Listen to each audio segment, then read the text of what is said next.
This is the In Context podcast with your host, Karin von Hippel.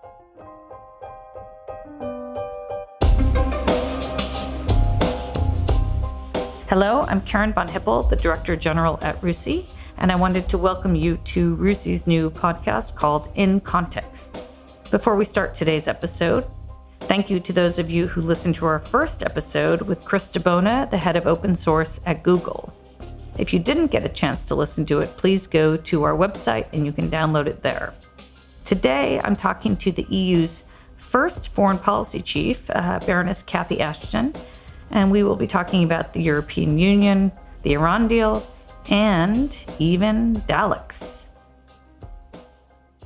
We are delighted to welcome today the Right Honorable the Baroness Ashton, GCMG, to RUSI to join us for a podcast today.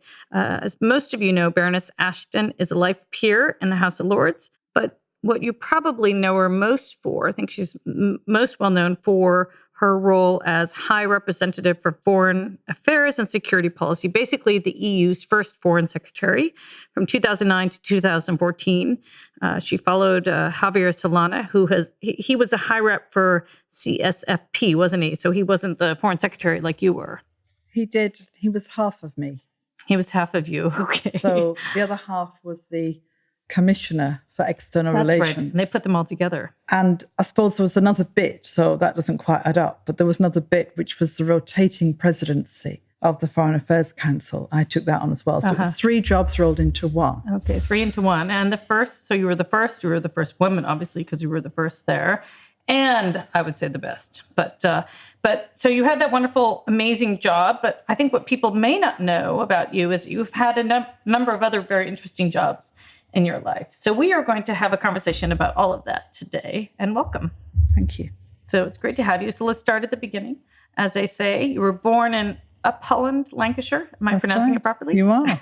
You are. It's known for what? Coal mining artists, apparently. What's it known for, that part? Not artists at all, as far as I know. So Upholland is a village. It's a very old village. The local church is from the 11th century. Wow. And it's mentioned, I believe, in the Domesday Book. So it has a long and ancient history. And it's a village that is a few miles outside Wigan and sits between Liverpool and Manchester. So if people want to think about where you position it, that's where it is. Mm-hmm. And my family come from that area, going back as far as I can trace them on all sides. Wow. And what drew them there in the beginning, do you think? So this was both farmland and a huge coal mining area. Lancashire was, I think, the biggest coal field at one time. Mm-hmm. It certainly employed the largest number of women of all the coal not fields. As miners, though. Before the legislation came in Victorian times, yes, there were many women who went underground and children. Yeah. Legislation later moved them to above ground jobs. That was a challenge because, of course, they received far less money for those jobs. So family incomes fell. Yeah.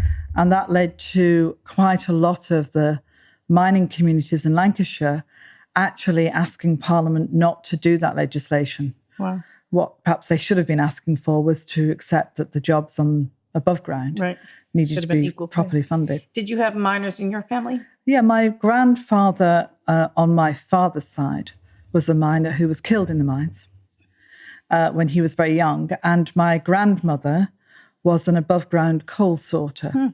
All of the family, as far as I can trace back on that side, have a connection either with mining or with the mills, because that was the other big occupation in Lancashire, cotton mills. And on my mother's side, you've got coal mining and you've also got some farm labourer work going way back here, as far as I can trace. Right. I mean, mining has always been a dangerous business. I would imagine almost every family would lose family members. They did. I mean, there were lots of challenges, both because people were killed. It was a dangerous occupation. And if not killed, they could suffer severe injuries. So many miners found themselves unable to work, or certainly to go underground for often long periods of time. Right, for injuries. And then, of course, they're inhaling all that horrible dust into their lungs and all sorts of things. Right, and we didn't have the kind of healthcare and health services we have now. So it was a difficult, I think, and challenging occupation, as indeed was mill work. Yeah, I bet. And farming even. So you went to a grammar school, and then you went to Wigan Mining and Technical College. So were you thinking you were going to be a miner when you went there? Or was it the only school to go to? I left school at 16 because I wanted to do different A-levels than the school offered. And I suppose, like many people, I found that I was ready for something different than school. So I went and did my A-levels there and then went to London University. Mm-hmm. So you left, when you went to uni, basically, you left your town like many of us did, leaving our hometowns. Sometimes we returned and sometimes we don't. It was unusual. Many people stayed, I think, in the area. And I was the first woman of my generations, and the only one, I think, in my generation of women to go to university and to leave and stay away. So relatives, as far as I know, have all remained, or many of them have remained. I have one brother who's in America, but the others have stayed in the region. But I'm sure something of Lancashire stayed in you when you went to London. What do you think that might be, or that was? Well, even now, my children joke that I say Bath and not Bath, and grass and not grass. But maybe your view of the world, how do you think it was shaped by your childhood? I think you always carry with you where you come from. I'm proud of where I come from. Yeah, you put it into your title when you joined the House of Lords. I did. It was important to me to recognise that that's sort of your my roots. History, and the history of my family. And your family is what initially creates you and what you become. And so it was important to recognise that for me. But I suppose, Lancashire northern people, there are lots of stereotypes, but they're meant to be pretty straightforward and salt of down the earth. to earth and all of that. Yes. Whether it's true or not, others can judge. But I certainly never tried to lose any of that. Right. That's important. So when we looked at your early jobs, you had a number of very interesting jobs before you joined the British or the UK government. You worked in private sector, voluntary sector, and did work for business in the community, working on inner city regeneration. You worked to support minority communities, encouraging social responsibility in business, working for one-parent families. So really a number of interesting social issues. What drew you to those types of work? I think I was always interested in social policy. If you think about when you're growing up, in which direction do you gravitate? I gravitated to being interested in issues of the day. Public service. I suppose you would call it. I don't think I would have thought of it quite like that, but I certainly would have thought of it as the sort of charitable world, or the not-for-profit, as we now call it, sector, much more than I would have gravitated towards business. And so when I got to business in the community, it was a sort of interesting mixture, because I worked with business and got to know and understand how business operates, but did it in the context of business developing corporate social responsibility. And in the 80s, when we did that, it was new. These were not words that... no one was doing that back then, right? Right. It was. There was some work going on in the East Coast of the US, in New York and in Massachusetts. There had been, I think we used to call it the Massachusetts Miracle, which was Lowell, Massachusetts, which I went to visit. But it was quite new, and it was interesting to see how businesses gravitated towards it, recognizing not only that corporate social responsibility is important, but it actually potentially benefited the bottom line, because the better engagement with communities, the more satisfied the workforce, the longer people stayed, the more engaged they were, then the more successful the business potentially would become. Right. And today they find that in many private companies, it's very important to the employees to get involved somehow through the company in all sorts of voluntary work. For example, after the tsunami in South Asia a few years ago, many companies were really insistent. The employees were insistent in the companies that they actually supported. So it wasn't about the company trying to look good. The employees really cared about it and wanted to do something.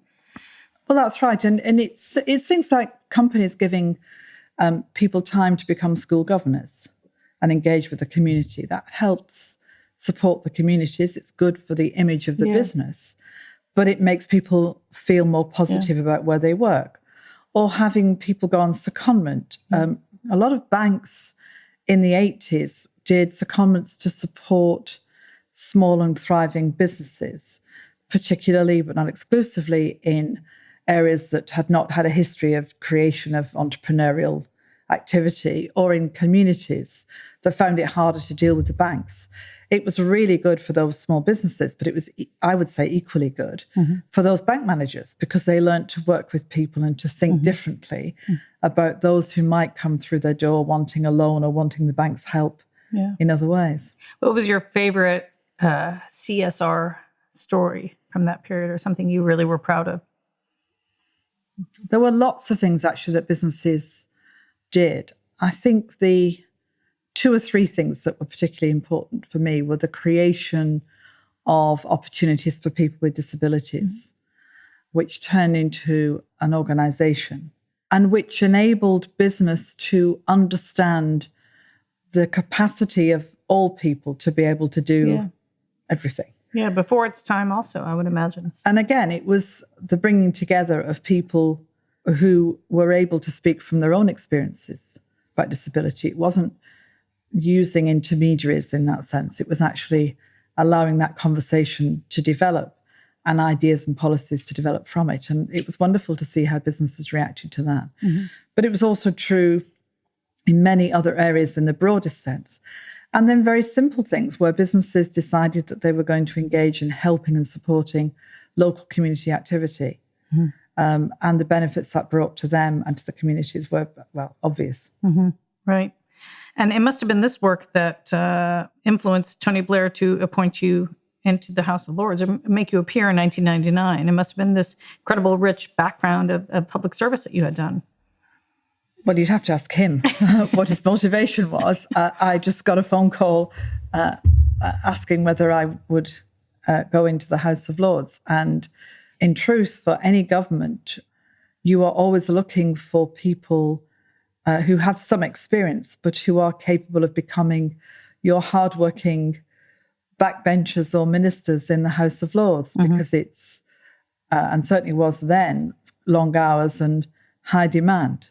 And so you need a cadre of people of the right willingness, perhaps, to be engaged. Right. So you were you played a role in several different ministries. You were in the Department of Education and Skills, as well as the Ministry of Constitutional Affairs. That's right. Obviously, new areas in some ways. Lots of learning, I would imagine, and lots of long hours. What was most interesting about those roles? Well, when I became a minister, I was also chairing a health authority at the time. So it was quite a wrench to leave that behind and go into government. Right. Yeah.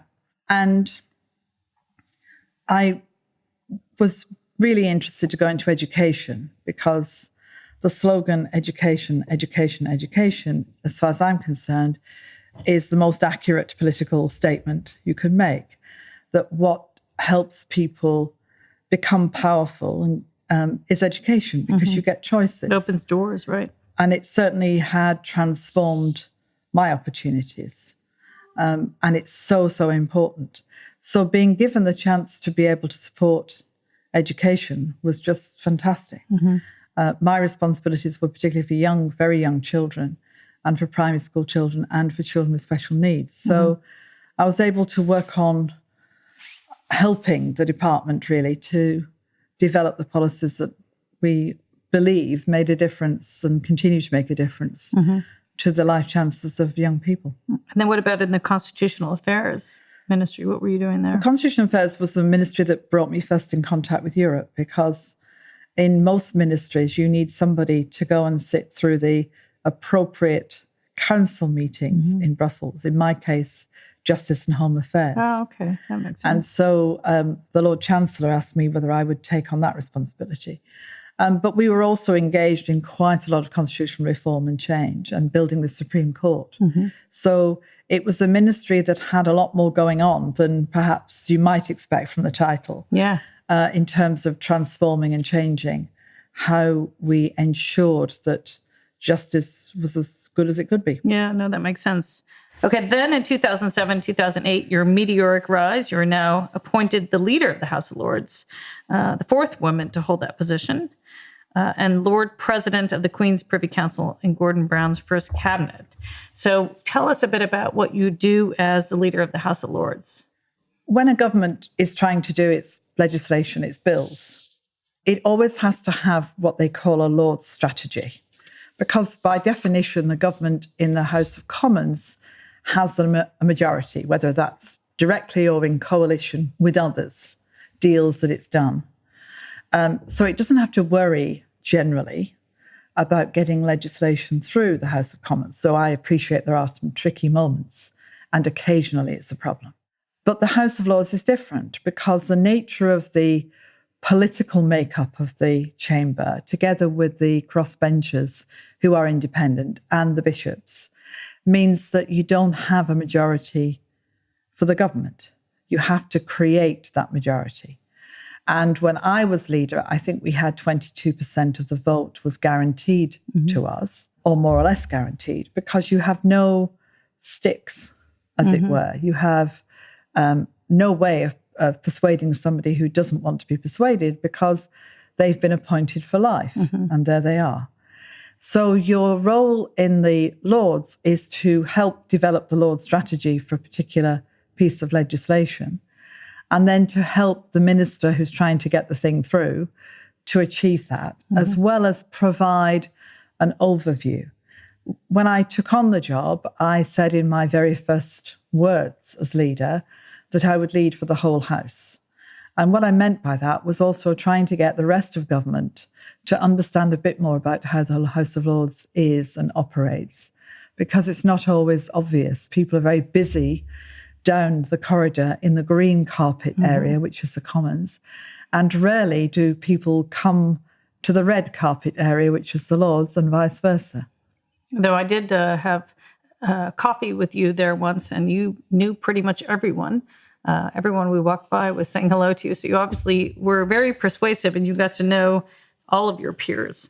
Oh, actually, I think when you were in the House of Lords, didn't you also help push through the Lisbon Treaty? So here is another Europe example. The Lisbon Treaty was a complicated piece of legislation because it had arisen from a failure, in a sense, to bring Europe closer together. Referendums in the Netherlands and France had prevented Europe from going in the way that many had wanted. And so the Lisbon Treaty was, in European terms, the next best thing.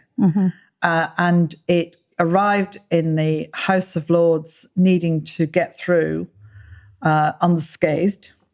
And I decided that I would take the legislation through myself, which is unusual. It was partly because I like doing legislation, and partly because I knew quite a lot about how the Lords worked by then. And though I'm sure there were people who had done it equally well, I was pretty confident I could do it pretty well. And so took it on. And so now you're already leaning more towards European issues. And then in 2008, you're appointed Commissioner for Trade in the European Commission. And I would imagine your background with small businesses obviously was, you must have been able to draw on that background from early on, understanding the impact on local companies of trade, right? The key thing about that appointment was that, if you recall, the Prime Minister of the day, Gordon Brown, was very keen to bring back Peter Mandelson to support and help him in what he wanted to do. And that means that we had to have a replacement. Replacing with a member of the Lords means you don't have to have a by-election. You don't lose a seat, exactly.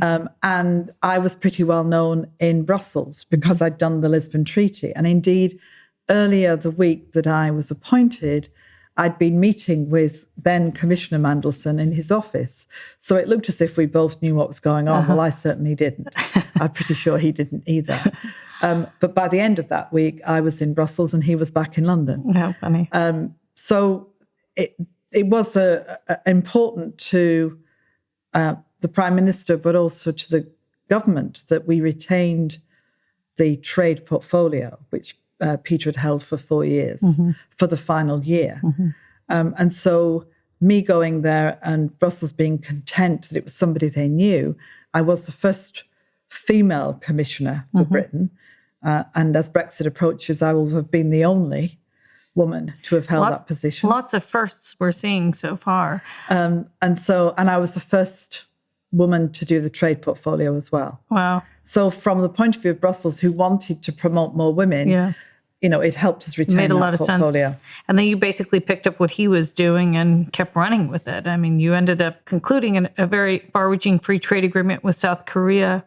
You dealt with a number of high-profile trade disputes with major trading partners, and you really pushed trade as a way to promote development globally. And during that period of time you were there, which was over 1 year, right? Year and a half. So just a year. Yeah. So tell us now that we know you're a trade expert, how would you deal with President Trump on these trade issues that he keeps bringing up? Trade is a really complicated thing because you're dealing with lots of obvious things like, when you import something, what extra do you pay?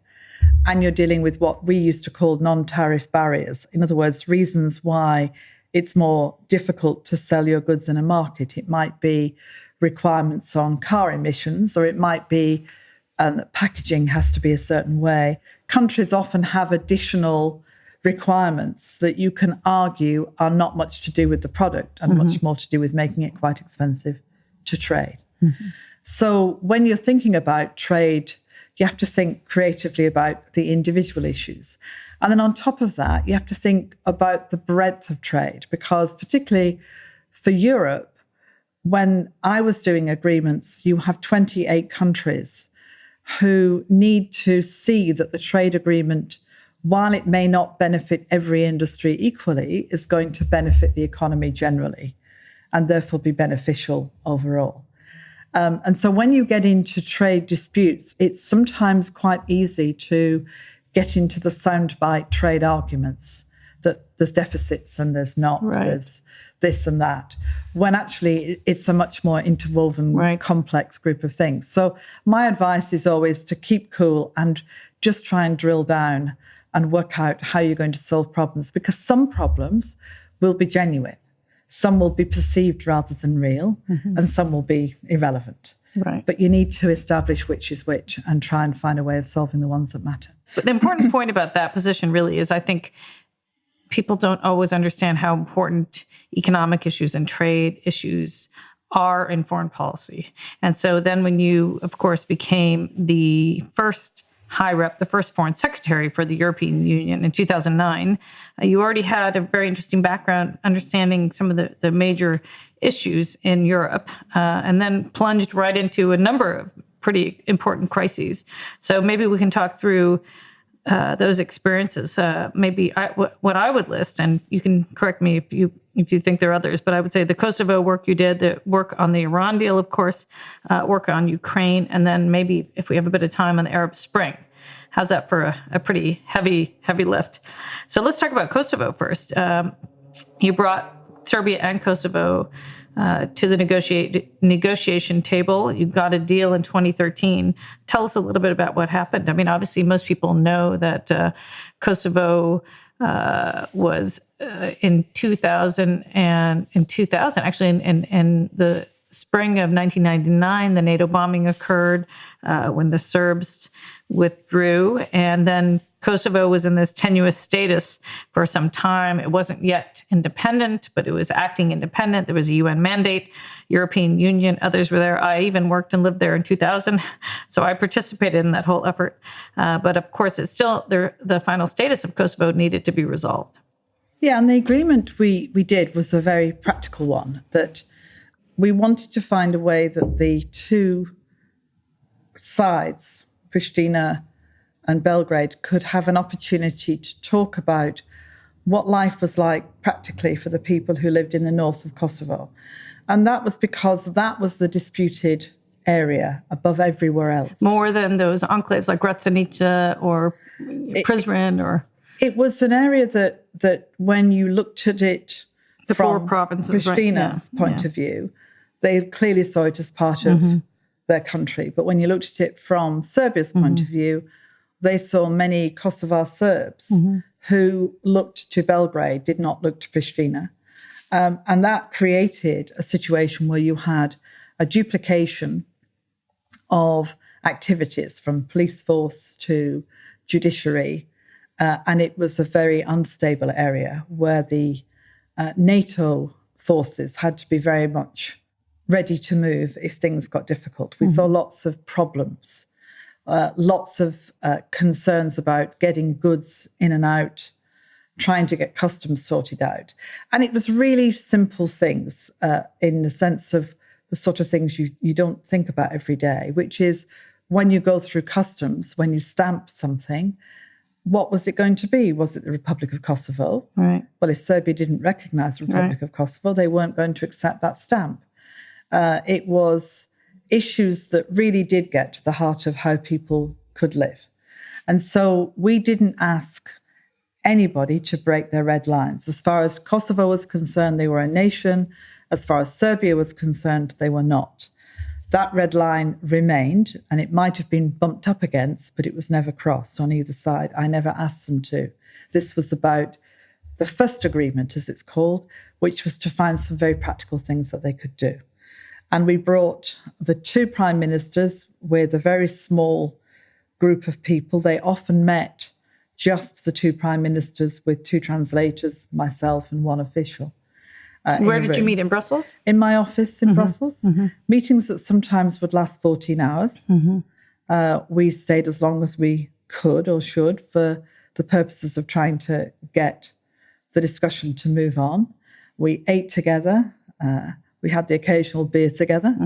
But the main point was that it gave them a chance to talk, and to talk safely, because nothing ever came out of it that was not agreed beforehand. In fact, when I see them now, we joke that I'm the only one that knows what happened, so maybe I should write it down for them. But we got to that first agreement, and I have enormous respect for the people who did that, because it was really difficult to do. It was always against a backdrop that there were many people who felt that they should not even be in the same room, never mind reaching any form of agreement. Hardliners on both sides. Yeah, people who felt from Kosovo betrayed the enemy, and people in Serbia who felt that by meeting with the Kosovars, you were somehow giving them a status they didn't deserve. All of that was ever present for the people who did it. And now we have in both places presidents who actually were fundamental to getting that agreement, and who I hope will carry on to get more agreements. Yeah, I mean, it's a good example of time and confidence-building measures and all sorts of things to get to where you need to get, to not push parties in a conflict too fast. I mean, when I was there in the early 2000s, if you were a Serb, you couldn't drive down the street by yourself. You were potentially going to be shot. If you got to a hospital, you couldn't get yourself out of a hospital. We had to get, I had to arrange for tanks sometimes to escort Serb politicians to meetings. But time and confidence building measures and lots of these kinds of conversations obviously really made a difference. I think so. The most important thing about it was I didn't write a word of the agreement. They wrote it. Yeah. I mean, we captured it and made sure that it was legally okay. But, too often you can be, with the best of intents, the person that writes down what they ought to agree, and then you get run over by both. Right. But I didn't. I said that they had to design what they wanted to say, because they were the only ones who were going to have to sell it back home. I didn't have to sell it. We had to, for them, make sure that Europe delivered the things that they wanted in a very classic soft power way, that they wanted to get closer to the EU and to join the European Union.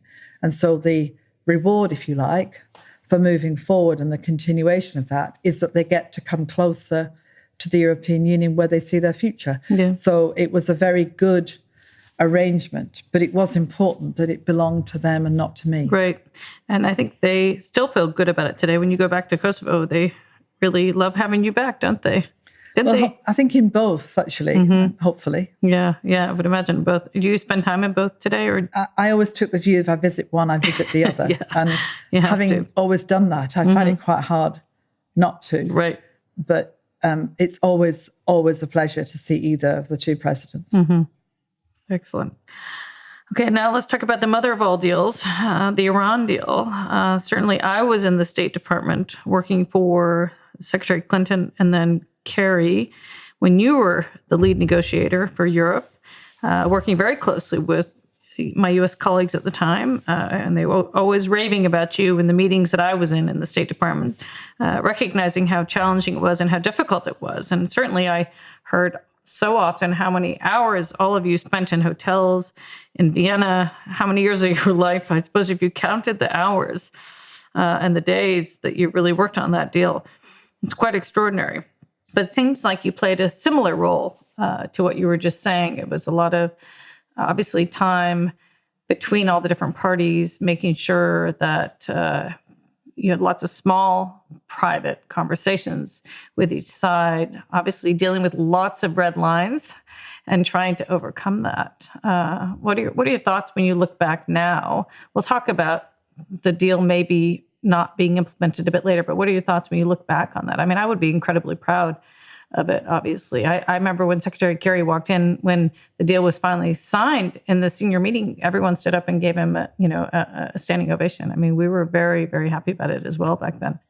So it was 4.5 years that I spent on it, and it was largely very intense. First of all, I started when Ahmadinejad was president, and so that was a very different process. It was more, we wandered around the world, meeting in different places, and we're grateful for being hosted by Kazakhstan. Were they secret meetings, or were they? Did people know where you were? I think you couldn't avoid knowing where we were because there were quite a lot of us appearing. Yeah. But obviously what happened in the meetings was always kept as confidential as possible. I remember you had 6 countries turning up, Russia, China, the US, France, Germany, Britain. I was designated by the UN to be the negotiator, as it were, working incredibly closely with all of them. It started off when Rouhani came in. It settled down to being in Geneva and then in Vienna and then back to Geneva or to Switzerland again. So it was a lot easier because you weren't trying to get to different parts of the world all the time. And you were able to concentrate a bit more because you knew the familiarity of the surroundings. It was at times a week, a month. I mean, it was very intensive. And you didn't sleep much when you were out there, right? I mean, it depended what stage we were at. But certainly getting to the interim agreement, which was the big breakthrough agreement in Geneva, was 2 incredibly intensive periods of time in that year, November of that year, 2013. And I don't remember sleeping very much at all. I know we finally got the agreement and went public with it, I think, at about 5 a.m. in the morning. Wow. And that was quite, for us anyway, quite the moment. So my memories of it are spending a lot of time getting the 6 countries into the right place, because you have to remember that the differences of view between 6 countries as disparate as Russia, China, US, and the 3 European ones, who wanted different things from the agreement or who were prepared to put up with different things. It was important to get them all into the same place so that the Iranians, first of all, had certainty that when we said, this is what we need to agree to, they could rely on it. But equally, there was no daylight between us that they could exploit. And so it was crucial that everybody had the same position in the end.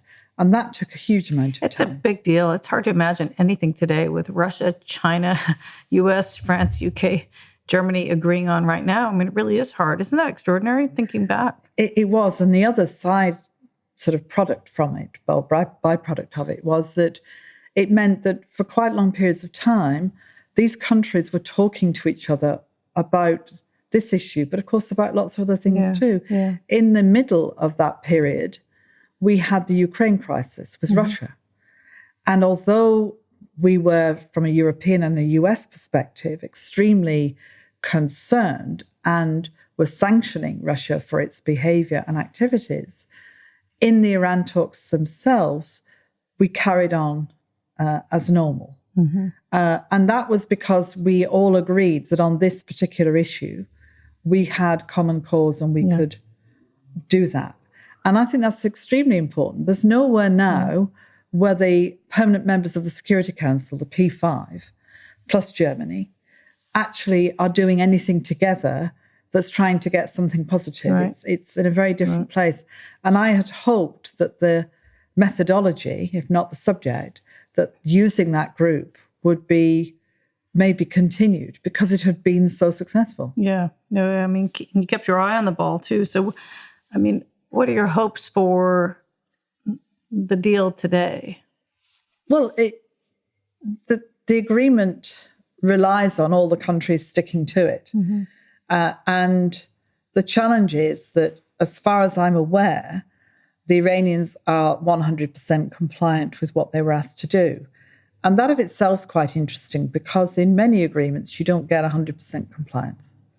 And we now have a situation where the most obviously important partner has decided that they don't wish to continue with it, which is making it extremely difficult for the others to do so. And the implications of that are interesting because it's not just about the agreement itself, but about all the years of work and collaboration that went on. So when you need people to collaborate with you, they need to know that that's going to lead to something that everybody sticks with. So I am concerned and worried not just for this deal, but for what it says about how we develop our diplomatic work and our activity in the future. Mm-hmm. Yeah, no. I should just say as well that one of the biggest arguments used against the agreement was that it was only about the nuclear issue. Yeah. And that's because it was meant to be. Not terrorism or not... Right. And the reason was that that particular group of countries were the right group of countries to deal with that issue because it was about the UN. Right. And it was the UN that gave the mandate. But it didn't mean that we thought there weren't many other issues to be resolved. Right. And my hope had been that having got one agreement to work... You can build on that. You can build on it and move to agreement number 2, which may be a different group of people and maybe the same or some of the same.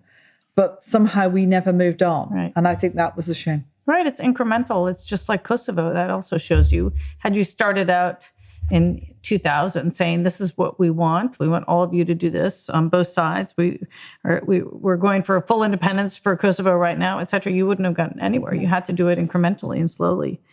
It's very interesting.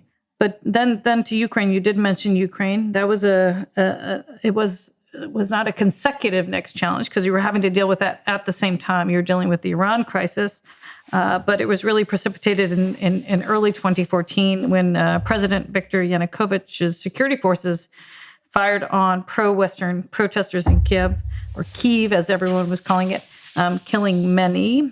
He fled to Russia, and then Ukraine's interim government really worked to strengthen ties with the EU. And then, of course, Russia annexed Crimea in March 2014. Then we saw the green men, the let's just say gunmen with Russian equipment, but no labels on their uniforms. They were taking government buildings in southeast Ukraine. That really sparked a conflict that ended up, over 4,000 people were killed, right? And so I know you worked very hard on that. Tell us a bit about how you dealt with that challenge, given that you were negotiating with Russia, as you say, over the Iran deal. I think we have to remember that President Yanukovych had stood for election partly on his desire to do this agreement with Europe, which was largely about trade and about dealing with corruption and helping the country by getting it closer to using, if you like, the way that Europe does things, that it would become a better country in terms of regulation and so on and so forth. But very, very largely an economic agreement. And the negotiations had gone on for 7 years. In that 7 years, everybody knew that we were negotiating. It was no secret. Nobody pretended we weren't doing it. And although the detail of the negotiation lay with the parties who were negotiating, it was not impossible for people to know what was being talked about. And so it was a bit of a surprise when, having initialed it, i.e. that everything's been finished, and what you do is initial it to say it's done, and then there's some formal ceremony of signature, which is when the big guns, the presidents, sign off on it. between initialing and what was meant to be the signature, President Yanukovych changed his mind, which he's entitled to do in a way because he's president of the country. It was just a very unexpected moment. Yeah, why do you think he changed his mind?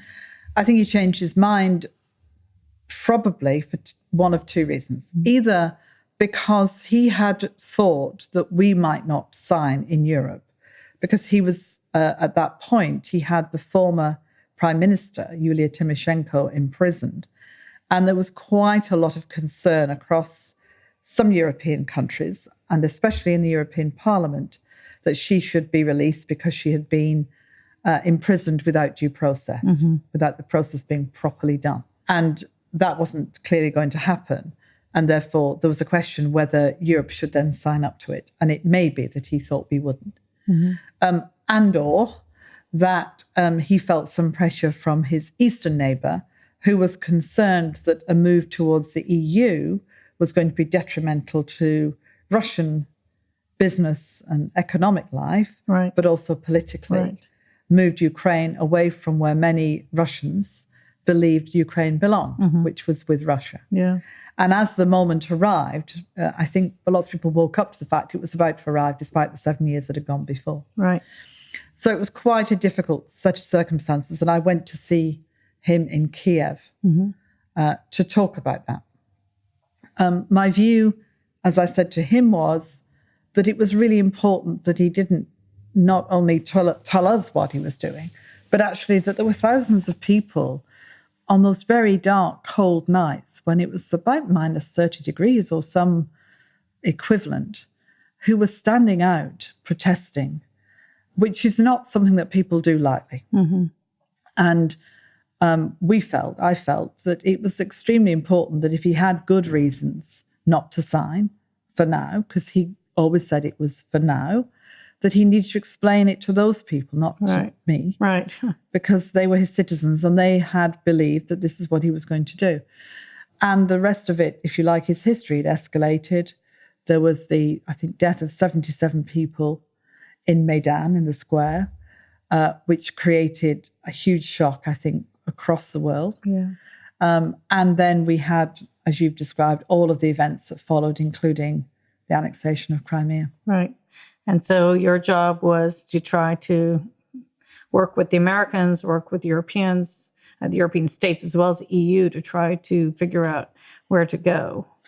Well, initially it was to get him to calm the situation down and to either make good on the promises he'd made his people or give them an explanation of why he wasn't going to do it.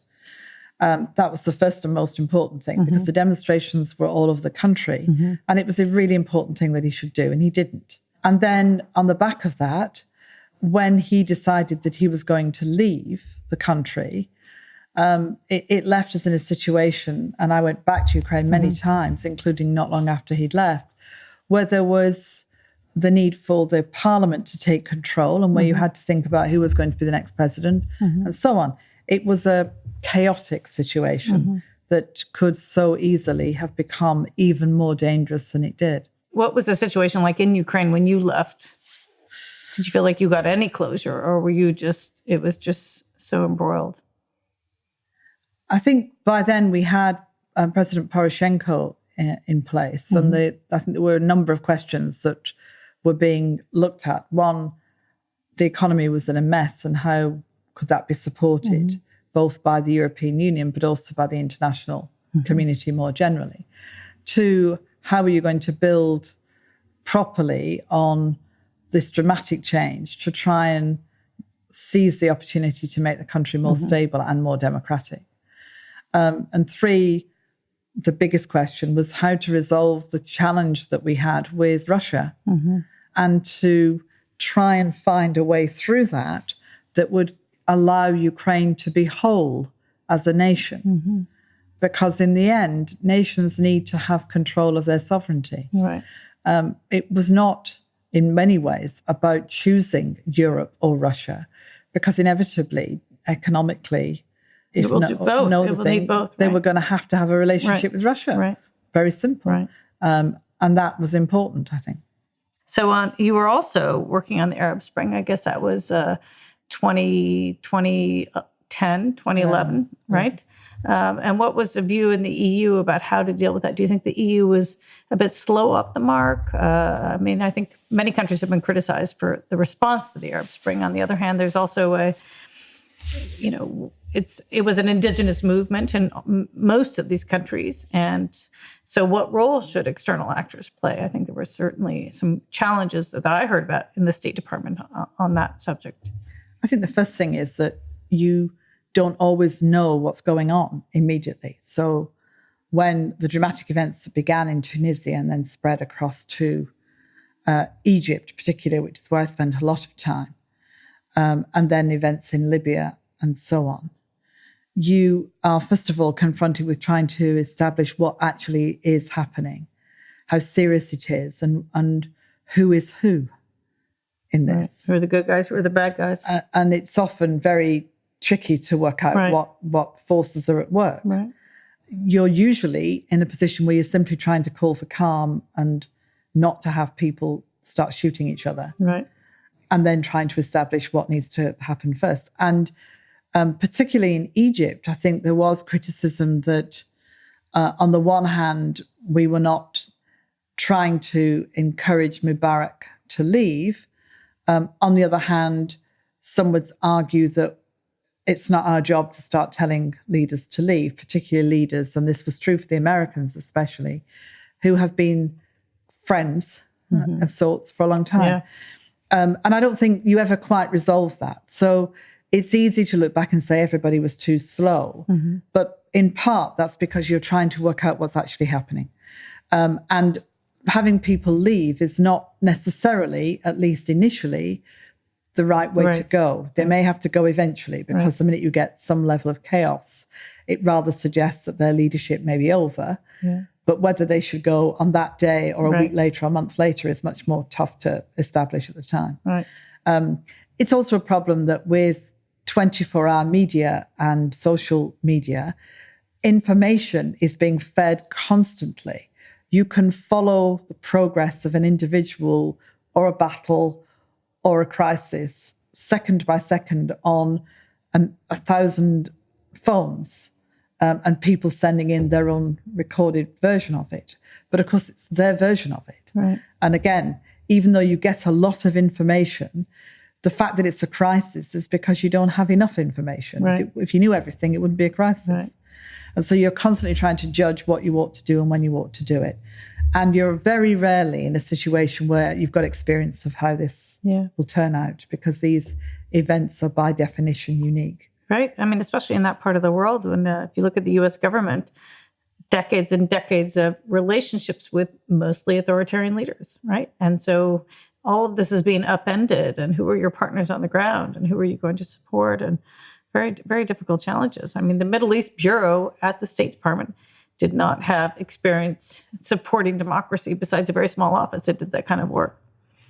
And democracy is often mistaken for elections. Right, exactly. And one of the challenges we had was trying to, make people understand that our democratic system is not based on an election. I used to call it the cherry on the icing on the cake. Right, it's about institutions. It's crucial. Elections are how you get rid of people as well as how you elect them. Right.